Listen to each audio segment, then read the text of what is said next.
দুদিনের ছুটি নিয়ে রূপকার আমি ঘুরতে গেছিলাম পিসির বাড়ি হবিবপুর নদিয়ায়। স্টেশনে পিসি আমাদেরকে নিতে এসেছিলো, বাড়ি গিয়ে চা খেলাম, তারপর আর সেদিন ভিডিও করা হয়নি।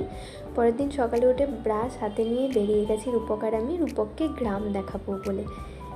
আমি এসেছি এর আগে, বাট রূপকের ফার্স্ট টাইম।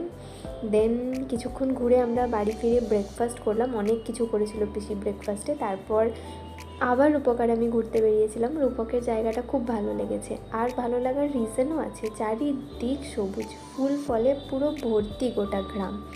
তারপর রূপকার আমি সাইকেল নিয়ে কিছুক্ষণ ঘুরেছি। দেন এই ঘন্টা বাজানো আইসক্রিমগুলো দেখে রূপক বললো আমি একটা আইসক্রিম খাবো, ওর জন্য নিলাম। দেন লাঞ্চ করেছিলাম।